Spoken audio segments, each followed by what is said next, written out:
The Spirit of the Lord is upon me, because He has anointed me to preach the gospel to the poor.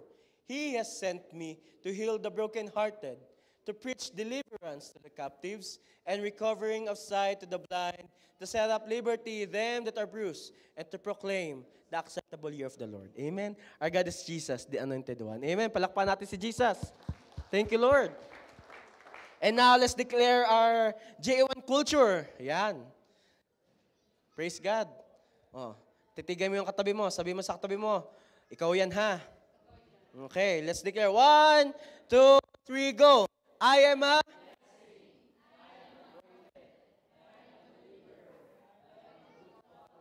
I don't destroy, I build.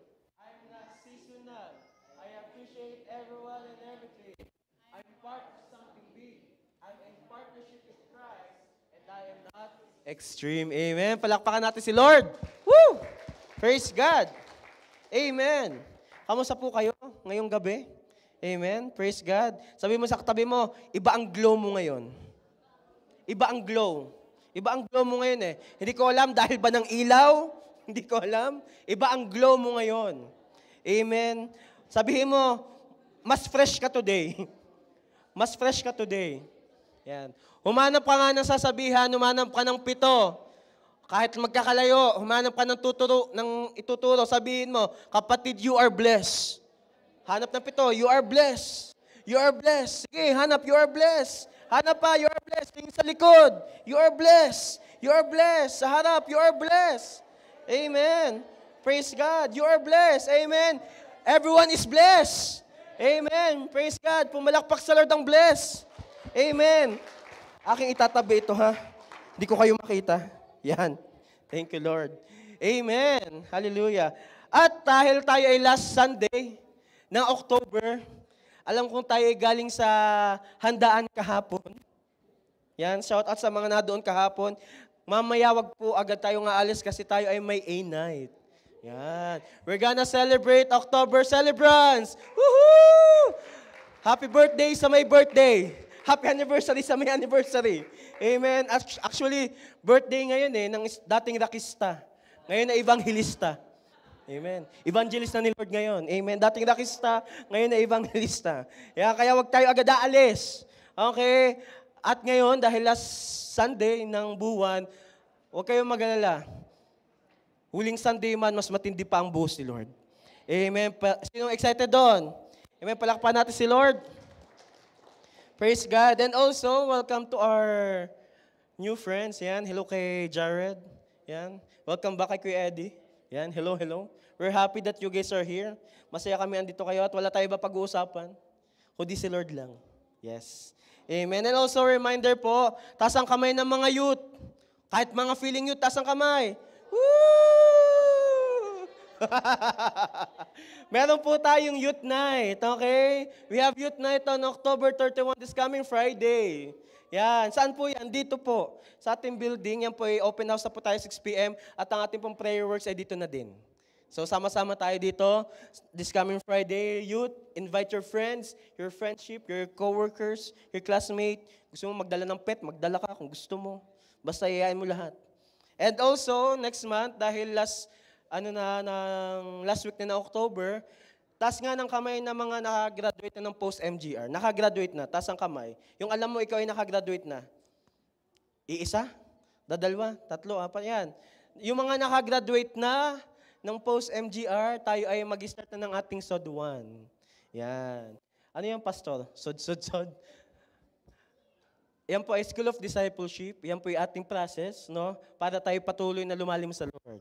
Kung ikaw ay hindi pa nakakagraduate ng post-MGR, may kulang kang topics, pwede kang sumabay sa nagpo-post-MGR ngayon. Okay? I'm gonna announce kung nasa na kaming topic. Okay? And also po, dahil November na, next Sunday, may schedule na po tayo ng Christmas party. Yan. Yes, may schedule na po tayo ng Christmas party para po sa mga mahirap, para hindi tayo mahirap pa mag-book. Kailan po yan? December 21. Yan. 4 days na lang before Christmas. Kaya ngayon pa lang, pwede na kayo mag-book. Ngayon pa lang yung mga friends nyo, sabihan nyo na sumama kayo. Kailan yan? December 21. Ang venue po ay wala pa. Basta ang ating Christmas party ay December 21. Amen? Praise God. Sino dito excited sa gagawin ni Lord tonight? Amen. Titigan mo yung katabi mo. Mukha ba excited? Mukha ba excited? O mukhang gutom na? Alin sa dalawa? Gutom na sa salita ni Lord. Amen. Praise God. Pumalakpak sa Lord ang excited. Woo! Praise God. Thank you, Lord. Ngayong gabi pong ito, we're gonna continue our series for the whole October, which is Soldier Up. Kaya ang ating pag-uusapan ngayon ay Soldier Up Part 3. Wow, magagaling. Mahuhusay. Mahuhusay talaga kayo. Let's open our Bibles in the book of Matthew. Chapter 14, 22 to 33. Yan, open our Bibles in Matthew 14, verses 22 to 33. Handa na ba kayo? Medyo mahaba to ng konti, pero fasten your seatbelt. May ibubuo si Lord tonight. Amen. Praise God. Okay. Let's read verse 22. Sabi dito, immediately, agad-agad, sino dito mahilig sa agad-agad? Amen. Sino dito gusto mo yung kilos si Lord sa buhay mo? Immediately. Amen. Agad-agad. Immediately, after this, Jesus insisted that his disciples get back into the boat and cross to the other side of the lake while he sent the people home. Ito po yung time na kakatapos lang magpakain ni Jesus ng 5,000. Yan. Kain na naman. Yan. Kakatapos lang nila magpakain nila 5,000. Verse 23. After sending them home, yung mga tao, he went up into the hills by himself to pray. Si Lord ay iniwan yung mga disciples kasi inutusan niya na ang mga disciples ay pumunta dun sa kabila. Si Jesus ay nagpray mag-isa. He went to the hills by himself. Night fell while he was there alone. Verse 24. Meanwhile, the disciples were in trouble far away from land. So ibig sabihin nasa gitna na sila ng laot, far away from land. For a strong wind had risen. Yan. Sa dami-daming pwedeng maging reason, ay malakas pang hangin. No? For the strong wind had risen, and they were fighting heavy waves. Sino dito na-experience mo ng lumaban sa alon? Sino mga nag-swimming kagabi? Parang may mga nag-swimming kagabi. Mga kids ba nag-swimming kagabi? Mga lumaban sa alon. Ang mga yan. They were fighting heavy waves. Verse 25, about 3 o'clock in the morning, Jesus came toward them. Lumapit si Lord sa kanilang bangka, walking on the water. Sabihin nga natin, walking on the water. Verse 26, when the disciples saw him walking on the water, they were terrified. In their fear, they cried out, "It's a ghost." Tingnan mo nga yung katabi mo. Hindi yan yun. Sino dito, na-experience mo na, may ginagawa si Lord sa'yo, pero ang akala mo, hindi si Lord yun. May nire-reveal na si Lord sa harapan mo, pero akala mo, galing pa sa kaaway yun. Sabi mo, it's a ghost. Huh? Parang breakthrough ka na lumalapit na si Lord sa'yo. Sabi mo, it's a ghost. Sabi mo sa sarili mo, hindi ako yun. Hindi ako yun. Amen. Let's continue reading the verse. Verse 27. But Jesus spoke to them at once. Nagsalita kaagad si Jesus sa kanila. Ang sabi ni Lord sa kanila, don't be afraid. Huwag kayong matakot. Don't be afraid, he said. Take courage. I am here. Wow. Take courage, I am here. Verse 28. Then Peter called to him. Tinawag nino daw ni Peter. Si Jesus, ang sabi ni Peter sa kanya, Lord, if it's really you, tell me to come to you, walking on the water. Sino kagaya ni Peter? Lord, kung ikaw nga yan, sige nga, maghimala ka uli. Yun. Lord, kung ikaw talaga yan, nagsalita ka na, pero gusto kong magkaroon ng action sa harapan ko. Sino yung ganon? Mahilig ka humingi ng sign. Sabi mo sa katabi mo, partner, it's a sign. It's a sign. Okay, it's a sign. Huwag na daw tayo humingi ng sign. Verse 30, verse 29, yes, come.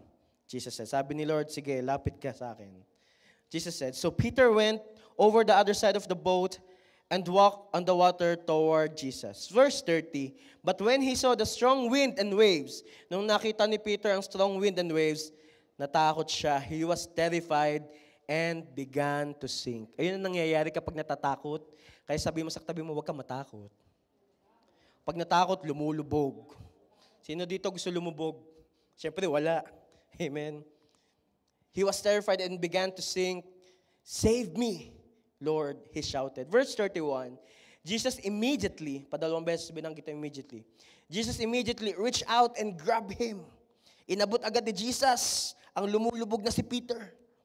You have so little faith. Jesus said, why did you doubt me? Verse 32, when they climbed back into the boat, nung umakyat uli sila sa bangka, the wind stopped. Bakit gayon? Saka titigil ang problema nung okay ng posisyon mo. Saka titigil ang alon nung ikaw'y nakatayo na. Bakit hindi tumigil ang alon nung ikaw ay na doon? Na-experience niyo yun? Saka titila ang ulan kung kailan bukas na yung payong mo. Saka gaganda ang andar ng daanan kung kailan luma yung sasakyan mo. Dati nung bagong-bago, ang pangit ng daanan. Kaya naman, kung kailan maganda ang bihis mo, walang pumapansin sa'yo. Kung kailan ang ganda ng kilay at ng lipstick mo, walang pumuri sa'yo. Parang ganun in essence, parang tinuturuan tayo ni Lord na, bakit kung kailan okay na ang lahat, saka pa nakita mo yung okay na yung nangyayari sa paligid. Verse 33, then the disciples worship Him.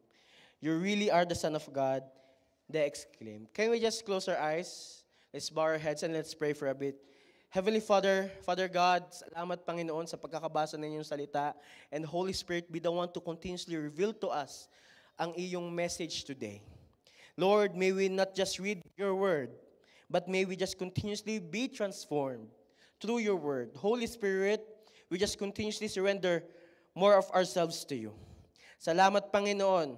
We want more of you tonight. We just entrust everything unto you. We love you. We praise you. This we pray in Jesus' name. Amen. Palakpakan natin si Lord. Praise God. Pastor, parang ilang beses na nating nabasa yung story niyan, na naglakad si Peter sa tubig. Alam niyo, the story we have just read is not just about Jesus walking on water. Hindi lang to about doon. It's not just about Peter walking and falling in the water. It's about one of the most important thing na bilang sundalo, makikita natin doon kung ano pang kailangan natin. Taas ang kamay ng mga sundalo ni Lord. Nahiya pa. Taas ang kamay ng mga sundalo ni Lord. Woo! Amen. Praise God. No? In that story, we saw something. I don't know kung nakita nyo. Pero the Lord revealed something na for us to soldier up, bilang anak at sundalo ng Panginoon, we must be courageous. Another key action for us to soldier up is to have and walk with courage. Para tayo patuloy na maging sundalo ni Lord, dapat tayo ay may lakas ng loob. Tingnan mo yung katabi mo, anong malakas dyan? Ano? Loob, hininga, anong malakas dyan? Hilik? Another key action for us to soldier up is to have and walk with courage. Kasi si Peter, nung nakita niyo yon, sino dito, alam niyo po, nung mga nagdaan, di ba, ang dami laging canopy sa likod? Kami sa bahay, nagtuturoan kung sino maglilinis. Dumating yung araw, sobrang lakas ng hangin, umuulan, iba pa yung lumipad yung canopy, iba pa yon. Itong mga pahuli. Ito October. Di ba, nag-birthday si ate, ang daming canopy sa bahay. Alam niyo po, the Lord poured out courage sa amin. Malakakas na yung hangin, malakas na yung ulan, hindi pa namin nililigpit. Nagkaroon kami ng courage, Lord, hahawakan mo yan. Hindi, wag niyo po kami gayahin. Sabi sa Joshua 1, verse 9, this is my command, be strong and courageous. Do not be afraid or discouraged, for the Lord your God is with you wherever you go. So, we, as soldiers, dapat naiintindihan natin kung paano lalakas ang loob natin humarap sa mga inaalaw ni Lord na sitwasyon. Amen. Now we, as soldiers, ito ang dapat unang meron tayo. Ano yan? Courage. Sino dito may courage? Okay lang yan, mamaya. Sabihin nga natin, courage. One more time, courage. May conviction, courage. Yung parang malaki ang courage mo. 1, 2, 3, go. One more time. Amen. Praise God. Alam nyo, ito ang gusto ni Lord sa atin. Habang tayo ay lumalalim, hindi lang lumalalim sa pananampalataya, palakas din ang palakas ang loob. Amen. To walk by faith is not enough if there's no courage. Malalim ng pananampalataya mo kung hindi naman malakas ang loob mo. Paano na? Kasi pwedeng you have faith. May faith ka lang, pero hindi malakas ang loob mong sumunod sa faith mo. Nagigets nyo? Maaaring sundalo ka ni Lord, pero pwede kang sundalo ni Lord na nagtatago sa taguan. Nagigets nyo? Kasi hindi malakas ang loob mo. You want to hide from the things that the Lord wants you to face. Mahalaga to bilang sundalo ni Lord. Dapat meron tayong courage. Amen? Ano ba ang courage?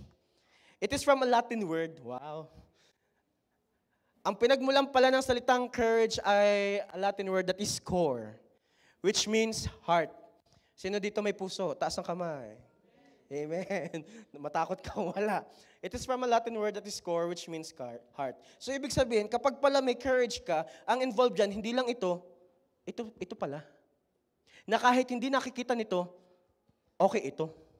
Kahit hindi nagigets nito, okay ito. Diba from the past, we have discussed that the first battle that we must win, are the battles that we have in our mind. Minsan kahit hindi manalo to, basta okay to.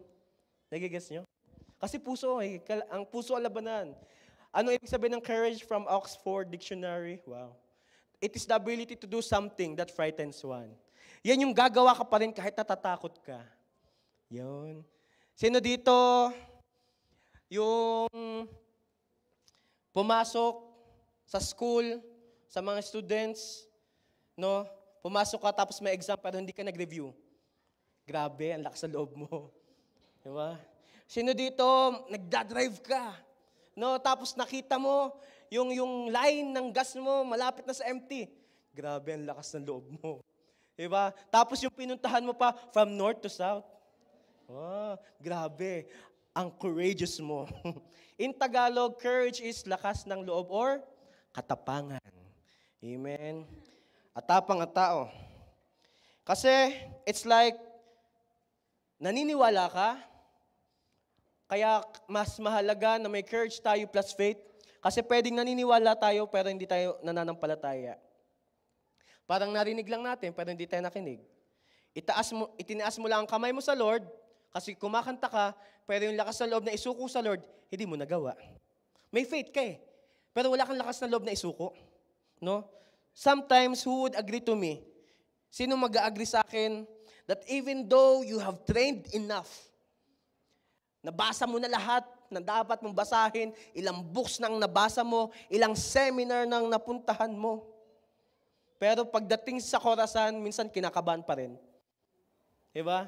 Parang lahat na nga ng review center, pinuntahan mo para pumasa ka on that certain thing. Pero kapag andun ka na, feeling mo, ay baka hindi pa rin ako pumasa.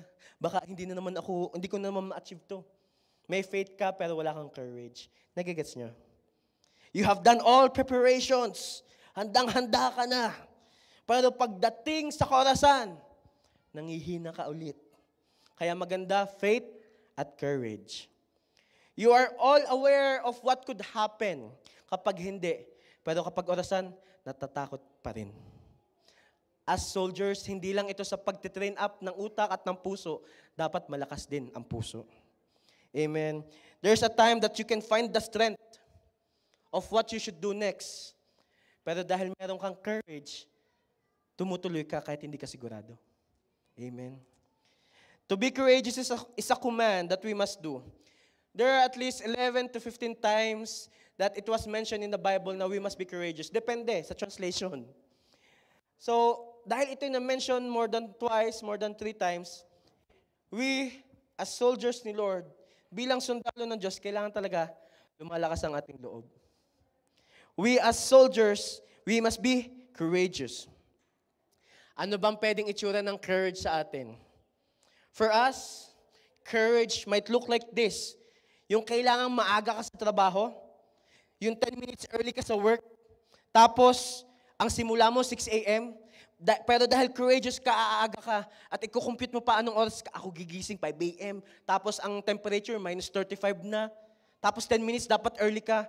Wow, ang courageous mo naman. Nagigets nyo? Pwedeng ganyan ang ating idea of having courage in our life. Tapos naisip mo, ang sasama ng ugali ng mga katrabaho ko, gusto ko na mag-quit. Naka-ready na nga yung resignation letter mo sa utak mo, 2 years ago pa. Pero nag-work ka pa rin, ang courageous mo. No? It might look like this. Yung going to school, on exam day, shout out sa mga students na magwa 1 month nang walang pasok. Sana nagbabasa kayo ng libro nyo. Yung, alam mo na may exam, pagpasok, may mga projects, may mga ganyan. Papasok ka, ang dala mo, isang ballpen lang.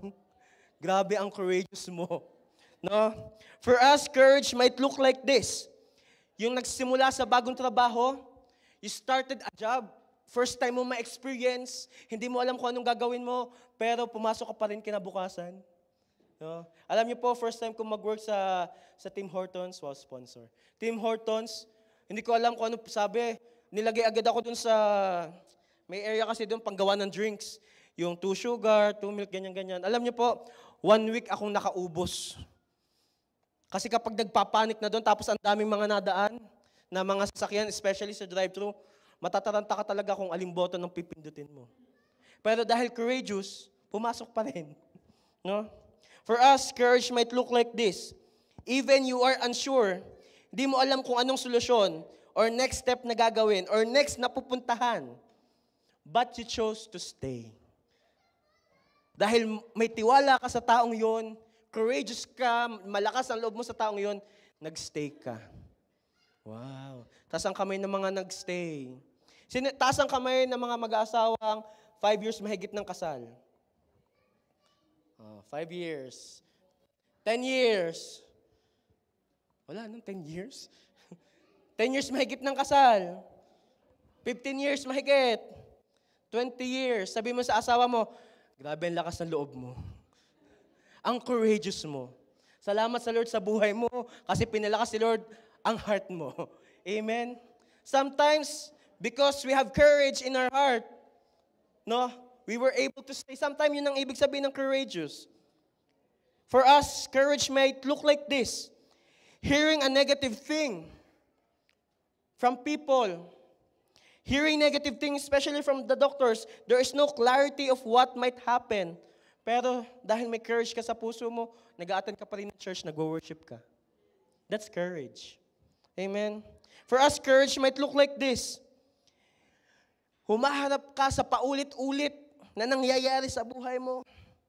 Pero still, hindi ka sumusuko kasi alam mo malaki ang Diyos mo. That's courage. Amen? For us, courage might look like this. Even you might be on the edge of your hope. Sino dito mahilig magsabi, manipis ng aking pisi. Wow. Nasa dulo na ako ng aking ano bang dulo yan? Bumalik sa una. Even you might be on the edge of your hope. You might be on the last strength. You felt like you've done everything from the book. Pero nagpatuloy ka pa rin. You know what? That's courage. Amen. Kaya sabi mo sa katabi mo, you are courageous. You are courageous. Sa sarili mo, sabi mo, I am courageous. Amen. And this time I'm gonna show you some people who demonstrate having courage in their hearts sa Bible. Are you guys ready?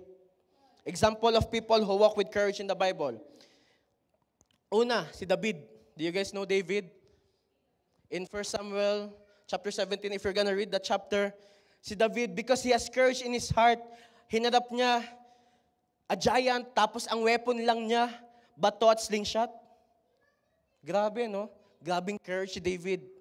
Like David who faced a giant with a stone and slingshot, as his only weapon and defended God's people. Tayo minsan, if we're gonna put it into our place, yung masabi lang na, sa mga students, sino dito, mahilig ka marinig niya, basa yung blackboard, hindi ako papasok. O kaya naman sa mga nagwo-work, basa yung uniform ko, magko-call in ako. O kaya naman sa bahay, sa house, no? Frozen pa ang pangluto. Diet muna tayo. Alam mo yun? Yung tipong kagaya ni David, yun lang ang meron siya, pero ang hinarap niya higante.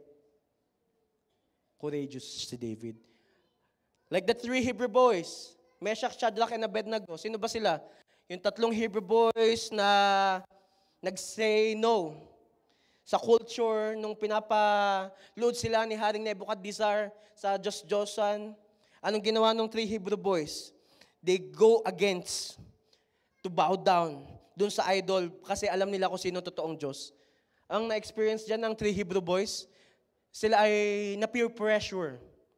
Sino dito na-peer pressure ka sa work or sa mga nangyayari sa paligid mo? Could be you're being peer pressured, family. Lahat na lang sila, okay na. Lahat na lang sila sa mga young people. Lahat na lang sila, yung mga ka-age ko, may anak na, may asawa na, ako andito pa rin. Siya, closing prayer na. Nagigets nyo? Pero si Meshach, Shadrach, and Abednego, dahil kita nila ang kalakihan ng Diyos, hindi sila lumuhod. Because they know kung gaano kalaki ang Lord sa kanilang buhay. Amen. Pangatlo, si Joshua. Si Joshua na umikot sa walls of Jericho. Ang narinig niya lang naman ay salita ni Lord. Pero dahil confident siya sa Panginoon, lumakas ang loob niya, sige Lord, iikutan ko to. Kahit hindi ko alam kung paano to babagsak. Makakapal daw yung walls na yun . Wala pang excavator noon. Wala pang malalaking drill. Pero malakas ang loob ni Joshua sa Panginoon. Nung sinunod ni Joshua ang Panginoon, ano nangyari? The walls of Jericho starts to break down. Bakit? May isang Joshua lumakas ang loob dahil sa Panginoon. Paapat, sino dito kilala mo si Esther? Esther, may friend ba kayong Esther? Sino John? Esther. Si Esther, we can find it in Esther chapter 4. Si Esther. Like Esther who risked her own life in front of the king to save her people and said, if I perish, I perish. Ganun ka-courageous si Esther. Na kahit buhay sa buhay, mamatay man ako basta lumaya ang mga anak ni Lord. Kasi sobrang lakas ng confidence ni Esther sa Panginoon. She received courage from the Lord na kahit sa kanyang huling hininga, ma-challenge man ang kanyang buhay. Naging courageous siya. Alam niya sa utak niya that she might fail, pero sa puso niya ang laki ng Diyos. Ano nangyari? Lumaya ang mga anak ni Lord. Palima, si Stephen. Hindi si Stephen Curry. Stephen from the book of Acts. Stephen, who is full of faith and power to share the gospel, even when people will kill him, still nag-share siya ng gospel. Sinare niya ang kabutihan ng Panginoon. At kahit ang mga tao nakaabang na babatuhin siya, share pa rin siya ng share.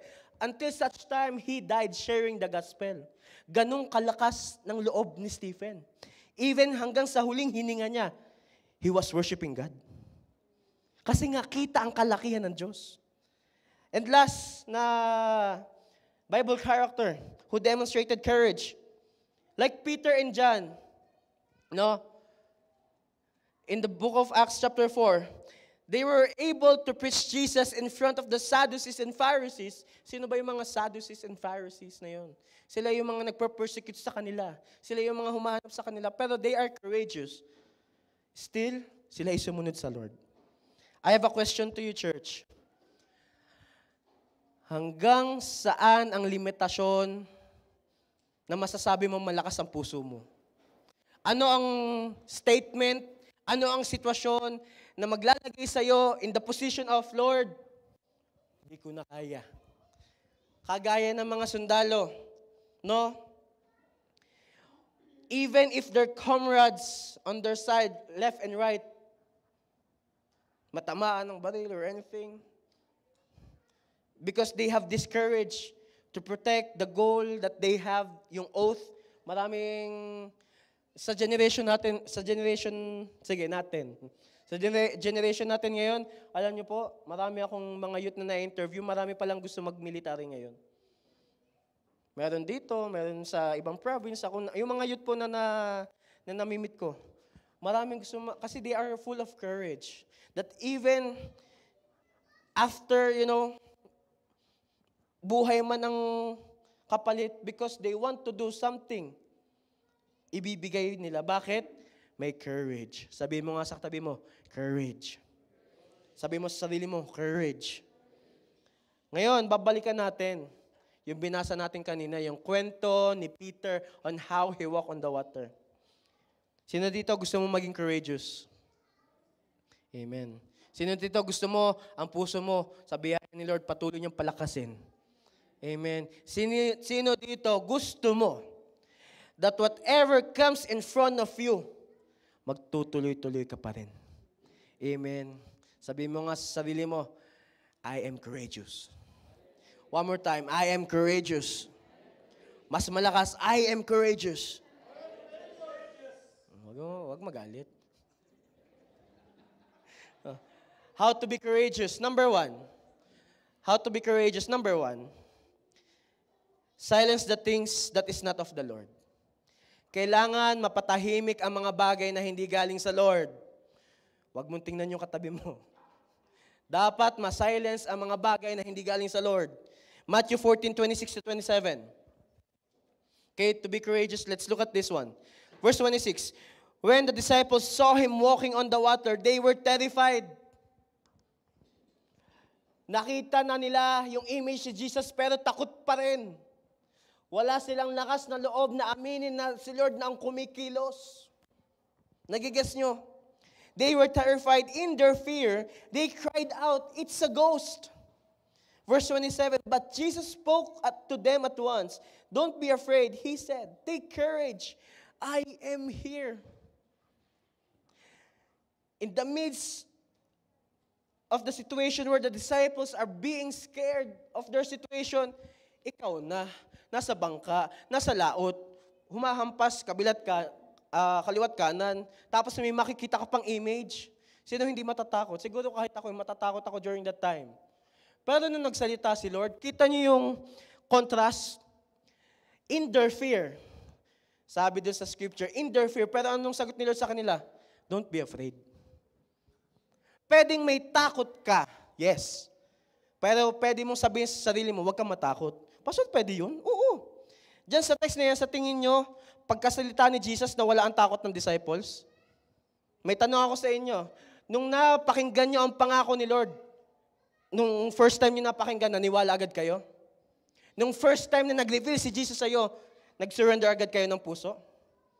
Kasi nung first time na nakita na nila si Lord, nakita na nila si Jesus, si Lord nagbigay pa ng assurance, don't be afraid and take courage, I am here. Parang tayo, when we have heard the gospel, it took us how many times for us na fully maintindihan, si Lord ay may plano sa atin. It took us a while for us to fully accept that Jesus is with us. Amen.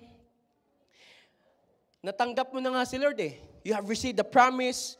You have seen the miracles. Nakita mo yung mga kayang gawin ni Lord. Pero at the end, may pagtatanong pa rin. Sino dito mahilig magtanong? Mag-vlog ka. Bakit, Liz? Bakit yun? Mag-vlog ka kung mahilig kang magtanong. You know what? Courage is not the absence of fear, but it is the resistance of fear. Courage, pwedeng hindi ka sure na andyan yan eh. Courage is not the absence of fear, but it is the resistance of fear. Yung fear, hindi instant nawawala yan. Ang totoo, pinahina mo lang ang boses niyan. Kasi during that time, ang mga disciples, takot na sila from their lives. Imagine, kakagaling lang nila magpakain ng 5,000. Pero sila natakot pa rin. Nakita na nila kung paano magpagaling si Lord, kung paano maghimala si Lord. Kung ako na doon, kung kahapon nangyari yung pagpapakain ng 5,000, itinaas ang lechon at napakain lahat ng nasa millennium, matatakot pa kayo? Kung ngayon, bigla ngayon, magpakita si Lord, matatakot kayo? Sabi nga, don't be afraid, take courage, I am here. Why? Because courage is not the absence of fear. It is the resistance of fear.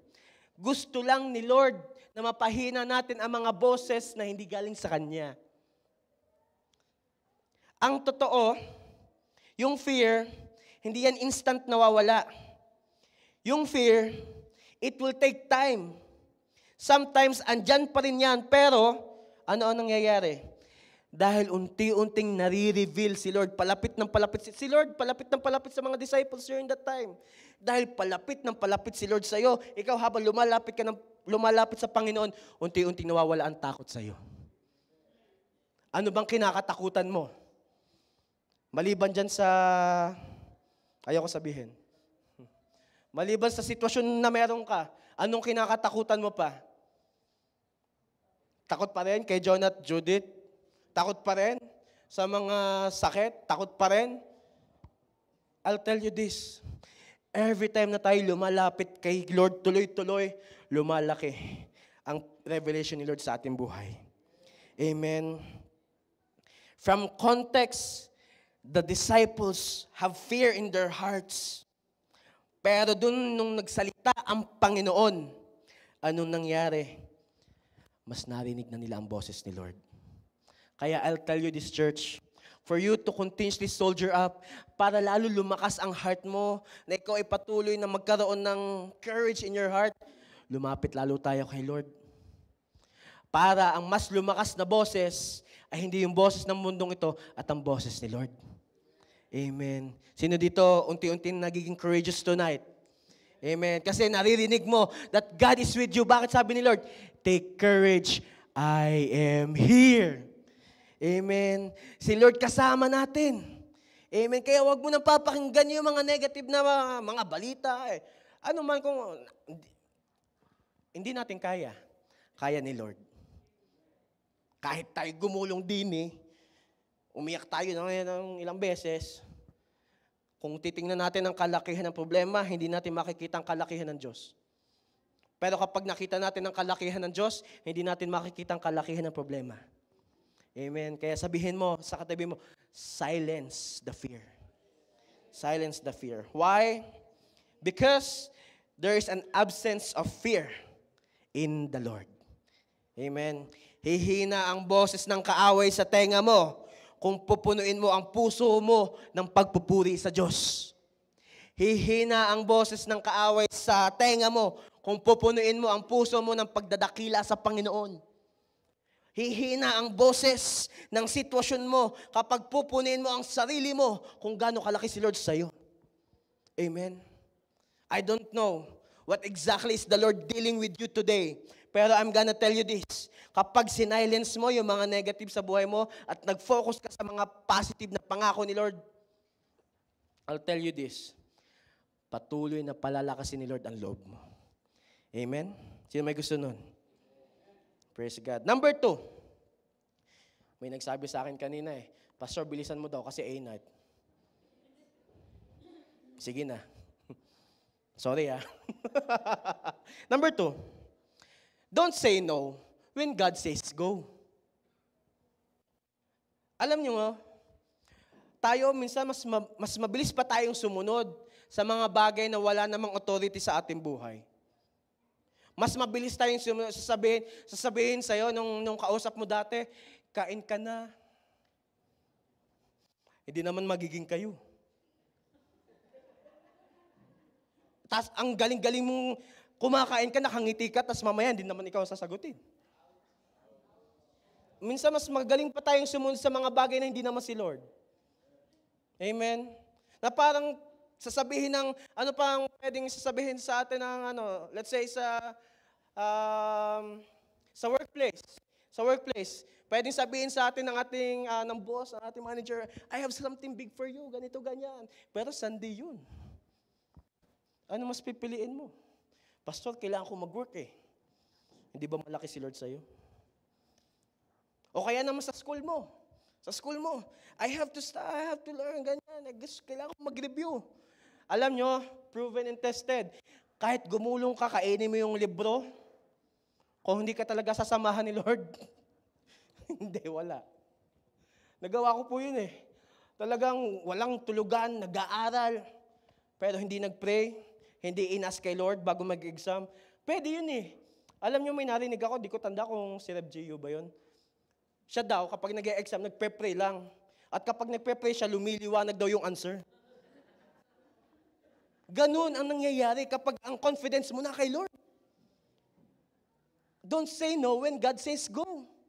Kapag merong revelation si Lord sa'yo, yun ang piliin mo, doon lalakas ang loob mo. Kapag merong pinapagawa si Lord sa'yo, yun ang sundin mo. Amen? Pastor, kasi yung ganito, itong aming usapan.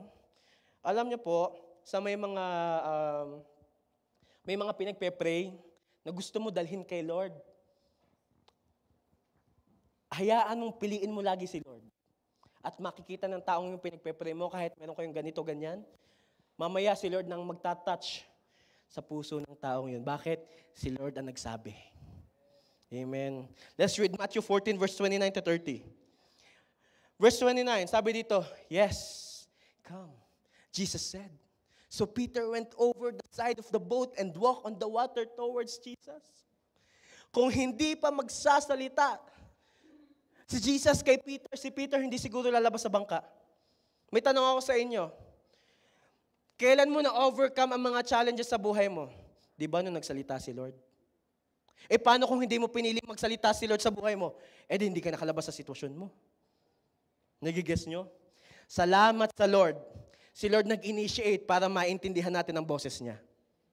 Salamat sa biyaya at pag-ibig ni Lord. Si Lord ang nag-first move upang marinig natin ang salita niya. Amen. Verse 30, but when he saw the strong wind and the waves, he was terrified and began to sink.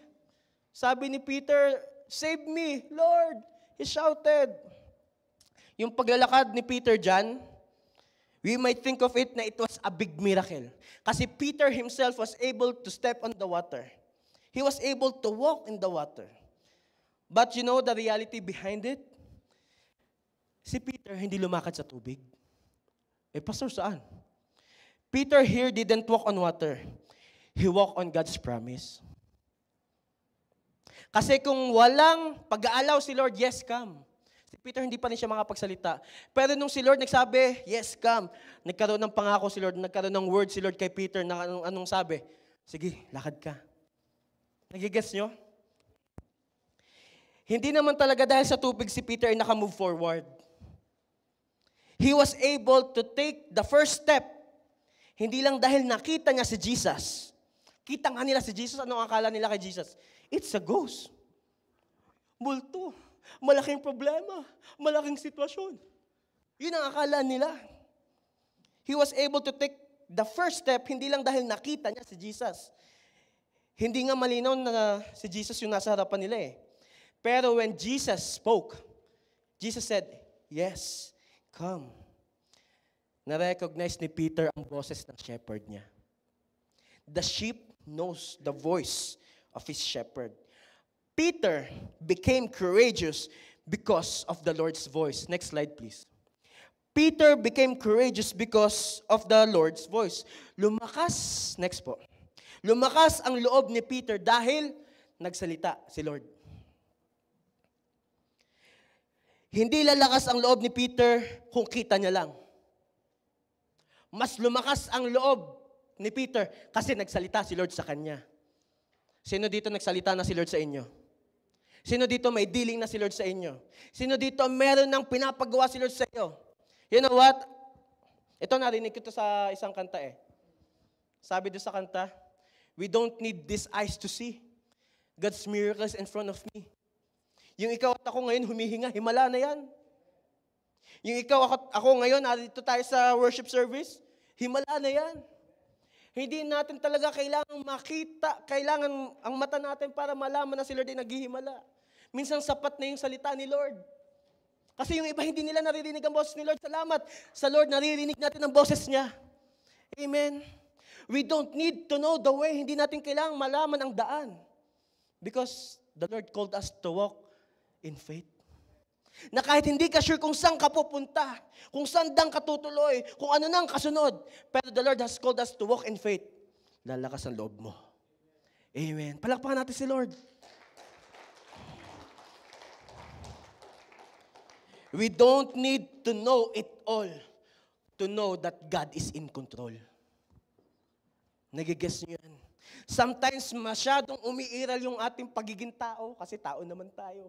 Ang gusto natin bilang tao, gusto natin may explanation ng lahat. Kaya ang mga scientists hindi natatapos mag-research kasi gusto nila may explanation ng lahat. Which is good. Para magkaroon ng explanation ng lahat, para lumalim tayo ng wisdom and knowledge. Pero as we grow faith in the Lord, we don't need to know it all to understand that God is in control. Amen. Hindi natin kailangang maintindihan ang lahat para makita natin si Lord ay sapat. Amen. Bakit ka magfo-focus sa mga bagay na binasa mo na lahat? Nangyayari ngayon sa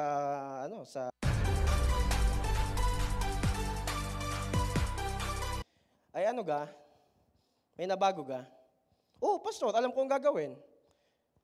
Eh, kung nag-aaral ka niyan, intindihin mo din ang word ni Lord.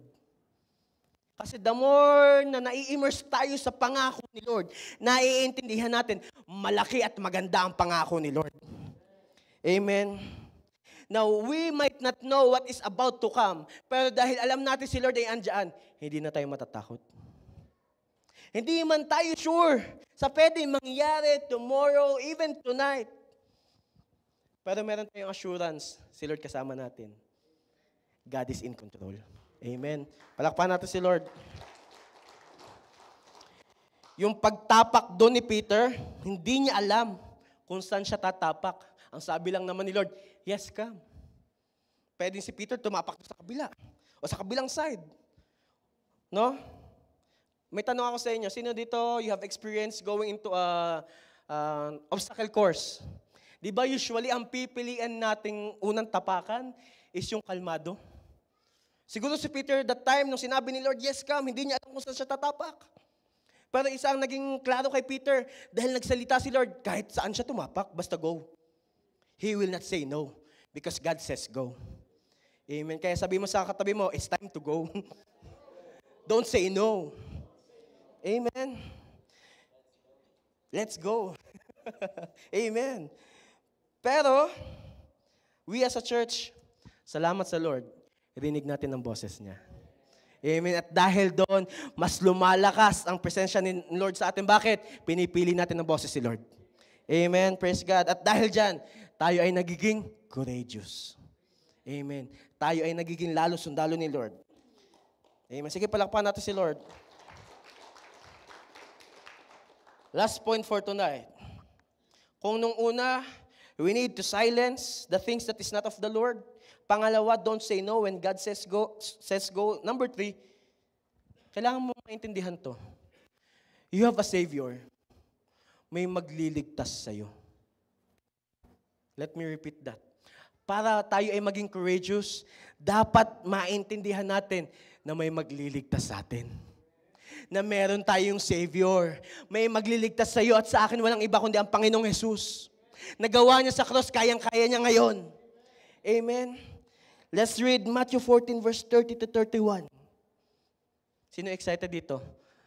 Tatanggalin ka ni Lord sa sitwasyon mong yan. Amen. Sige, palakpakan natin si Lord. Verse 30. But when he saw the strong wind and the waves. Si Peter to nung nakita niya, he was terrified and began to sink. Lumubog si Peter nung nakita niya yung strong waves and winds. Lagi magkasama yun, winds and waves. Magandang gawing kanta yun, winds and waves. Wow. Sabi ni Peter, save me, Lord, he shouted. Kung hindi alam ni Peter, na si Jesus ang kanyang Savior, sa tingin niyo masasabi yan ni Peter? Masasabi ni Peter na, save me, Lord. Kayo, in our life, in our daily life, dahil may Lord tayo, alam natin na may matatawagan tayo. Amen? that whatever comes in our way, dahil tayo, alam natin, it is clear to us that we have a Savior. Alam natin kung sinong tatawagan. Amen? Hindi si Mare. Hindi si Pare. Si Lord. Amen? Verse 31, let's continue. Jesus immediately, yan na. Jesus immediately reached out. Wait lang. Jesus immediately reached out. And Lord, he shouted. Kung hindi alam ni Peter na si Jesus ang kanyang Savior, sa tingin niyo masasabi yan ni Peter? Masasabi ni Peter na, save me, Lord. Kayo, in our life, in our daily life, dahil may Lord tayo, alam natin na may matatawagan tayo. Amen? That whatever comes in our way, dahil tayo, alam natin, it is clear to us that we have a Savior. Alam natin kung sinong tatawagan. Amen? Hindi si Mare. Hindi si Pare. Si Lord. Amen?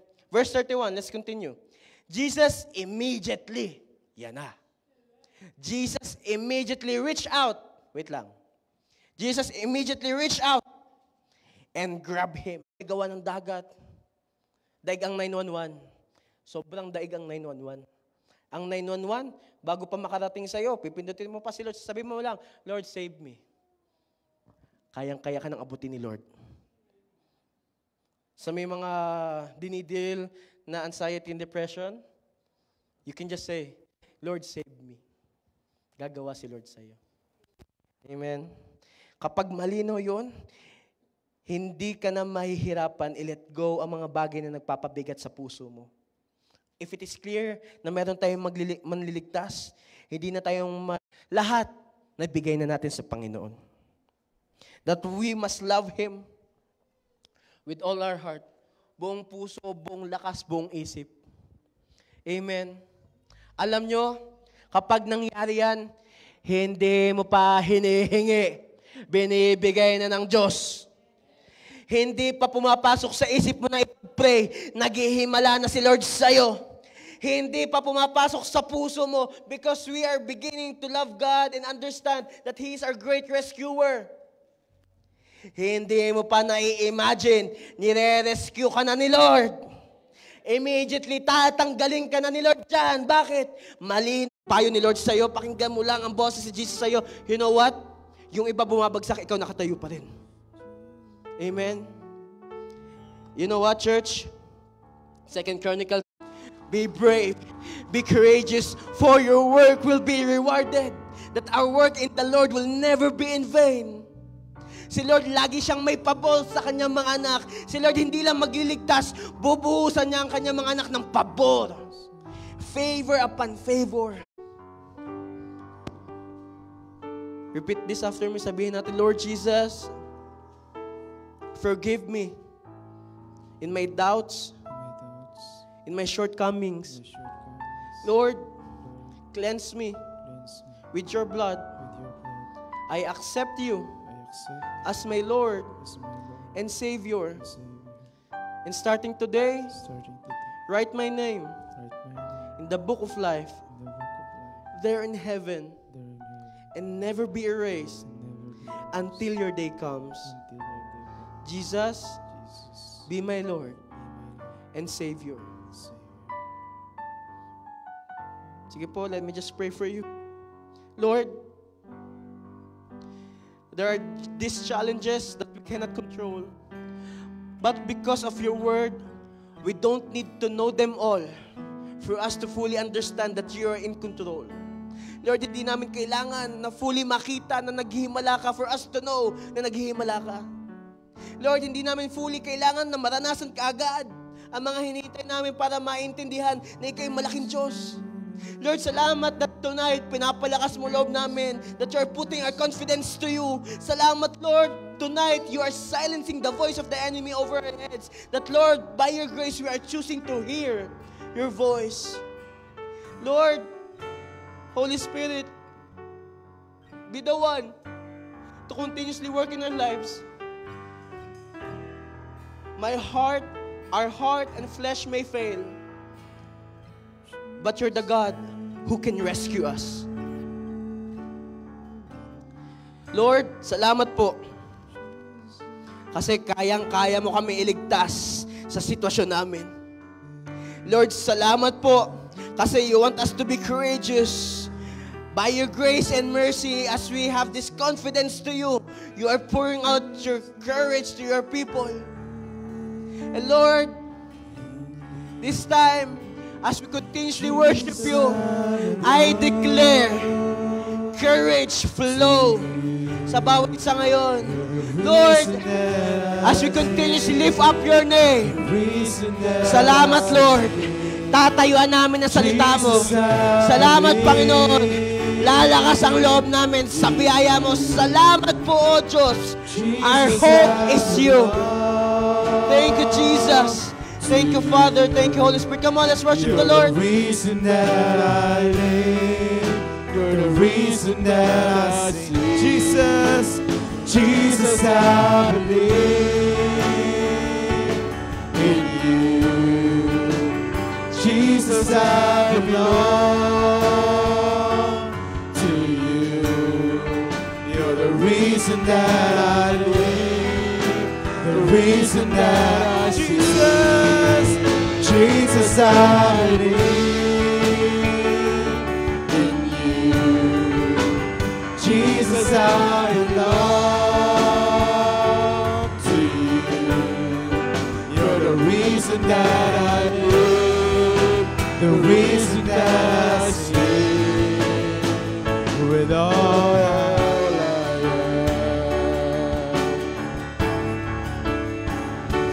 will worship. Come on, worship the Lord. I will worship. Pinapalakasan ni Lord ang loob mo. I will worship. Thank you, Jesus. I will worship. Come on, worship the Lord.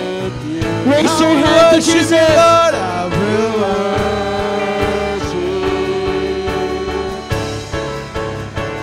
I will worship.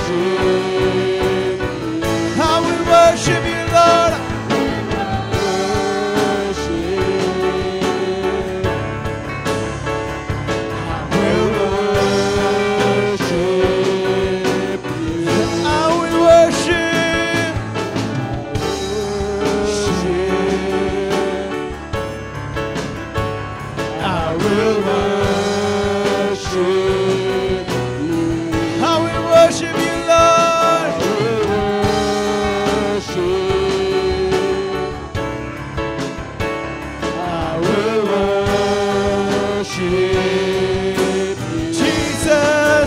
Jesus, I believe in you. Jesus, I belong to you. You're the reason that I live, the reason that I sing. Jesus, I believe. Sa mga nanghihina ngayon, sa may mga hinihingi kay Lord, sa may mga hinihintay, come on, raise up your hand. You know what? Pinapalakas si Lord ngayon ng puso mo. Pinapalakas ngayon ni Lord ang faith mo. The Lord is pouring courage to you now. If you want the Lord to know na clear sa'yo na siya ang Savior mo, clear sa'yo na si Jesus ang magliligtas sa'yo, come on, get ready. May ibibigay si Lord sa'yo. Come on, raise up your hand. As a naka-faith, tanggapin mo. Tanggapin mo. Tanggapin mo. Tanggapin mo. May binababa si Lord. Tanggapin mo. Tanggapin mo. Come on, receive it with faith. Receive it with courage. Receive it. Receive it. Come on. For the last time, let's worship the Lord. You're the reason that I live, the reason that I sing. Jesus, I believe in you. Jesus, I belong to you. You're the reason that I live, the reason that I sing with all I Lord, by your grace and mercy, because you have first loved us. Salamat, Panginoon. Hindi lang kami nagiging sundalo mo. Lumalakas din ang puso namin. We receive this courage from you. Tumatapang kami dahil may malaki kaming Diyos. Lumalakas ang loob namin kasi, Lord, our Savior is you. Our great rescuer is you, Lord Jesus. And Lord, salamat tonight. Pinagtibay mo lalo ang pananampalataya ng bawat isa. Salamat, Lord, tonight. Immediately, you rescued us from our situation. Salamat, Lord, tonight. Immediately, may ginawa ka. Immediately, Lord, salamat. Kasi, Lord, may ni-reveal ka. Lord, samahan mo kami like what you have said to your disciples.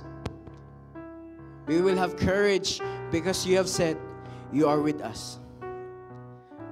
We just entrust everything unto you. We love you. We praise you. This we pray in Jesus' name. Amen. Praise God. Palakpakan natin si Lord.